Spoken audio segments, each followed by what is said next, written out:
শাওন শাওন করে আমি চিল্লাচ্ছি, শাওন কি হয়েছে তোমার, কিন্তু ও অচেতন হয়ে পড়েছিল। তারপরে লোকজনদের ডাকলাম। বিশ্বাস করেন ভাইয়া, এখানে আমাদের এত বেশি খারাপ লাগছিল, ব্রিজের ওপর থেকে সবাই এভাবে উকি মেরে দেখছে, আমি আর রাত ছাড়া নিচে কেউ যায় নাই। আমি আবার কিছুক্ষণ যখন আগাচ্ছি, আগানোর পরে ওকে আবার বলি যে শাওন আসো, তখন আর আবার ডিসকানেক্ট হয়ে গেছে, তখন ওর সাথে আমরা যোগাযোগ করতে পারছি না অলরেডি। কিন্তু বেঁচে সেটা বেশিক্ষণ দিয়ে সময় না, একটু সামনে গেছি, যখন আমি স্পিড ব্রেকার পাইছি প্রথমে 3টা একসাথে, তারপরে আবার 3টা, পরেরটাতে হচ্ছে পরপর 2টা স্পিড ব্রেকার থাকে।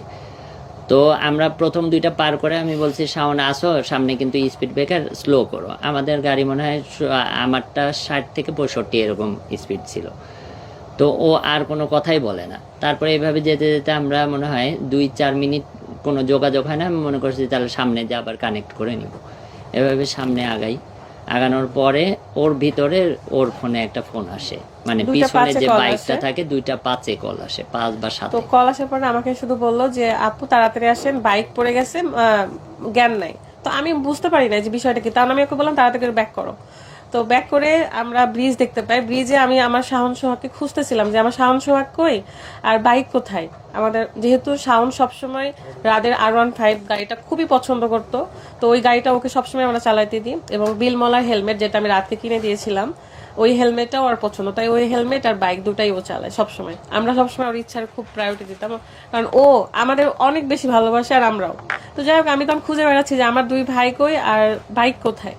তখন দেখি যে বাইকটা গাছের সাথে ধাক্কা লেগে ভেঙে চুরে পড়ে আছে, আর আমার শাওন হচ্ছে ব্রিজের নিচে কাদার মতো হয়ে আছে, নরম মাটি, ওখানে এরভাবে চিত হয়ে পড়েছে। তো আমি তো রাস্তা থেকে চিল্লাতে চিল্লাতে নিচে গেছি যে ওকে মানে মাথার নিচে হাত দিয়ে আমি বলছি, কেউ যায় না, সবাই ভিডিও করতেছে, এটা সেটা করছে, আমি চিল্লাই চিল্লাই ডাকছি, পরে আসছে একজন, তারপরে আমরাই ওকে টেনে উপরে রাস্তার ধারে নামালাম, এবং আমি চেষ্টা করছিলাম যে তার আসলে হার্টবিট আছে কিনা, কারণ সে একদম অচেতন অবস্থায় ছিল। তখন ওর বুকে আমি বারবার মাথা দিচ্ছিলাম আর বলছিলাম যে একটু হার্টবিট জাস্ট আমি শুনতে পাইছি হালকা করে, ধুক ধুক ধুক ধুক ধুক ধুক এরকম ছিল আওয়াজটা হালকা। তো আমি ওটা এখনো শুনতে পাই।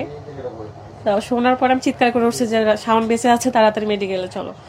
আর ও তো জানরে জানরে করছে, পাগল হয়ে গেছে। তারপরে রাস্তায় যাচ্ছিল একটা অ্যাম্বুলেন্স, সেই অ্যাম্বুলেন্সকে থামায় আমি শাওনকে উঠাইলাম, উঠায় আমি সোহাগ আর শাওন চলে গেলাম হসপিটালে। সোহাগ কিন্তু ওই বাইকের পিছনেই ছিল, পিছনে বসে বাট ছিল। ওর করেনি। আমরা তো তদন্ত পরে করছি, আগে আমার ভাইকে বাঁচানোর জন্য আমরা মেডিকেলে গিয়েছি, পরে আমার ভাই দেখছি যে সোহাগ হচ্ছে হাঁটতে পারতেছে না, নড়তে পারছে না, কানে শুনতে পায় না।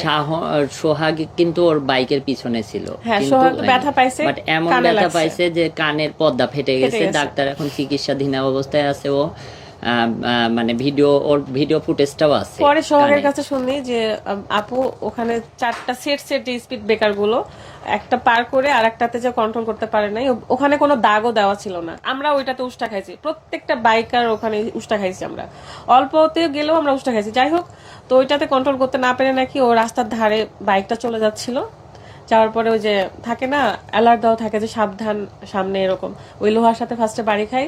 আর হেলমেটটা আমাদের বিলমলার হেলমেট তো পুরো ভেঙে চুরে শেষ, ওইটাতে নাকি হেলমেট খুলে গেছে ওই এক বাড়িতে, তারপরে গাছের সাথে বাড়ি খাইছে শাওনের হচ্ছে মাথা, তো বাড়ি খেয়েও নিচে পড়ে গেছে। তো যাই হোক, আমরা মেডিকেলে যেয়ে তো ডাক্তার বলে দিল যে ওরা জীবন নাই। তারপরে ঘটনা তো সবাই আপনারা জানেন। এখন বিষয় হলো সবাই আমাকে দোষ দিচ্ছে। এখন দেখেন, আমিও তো নিজেও ওই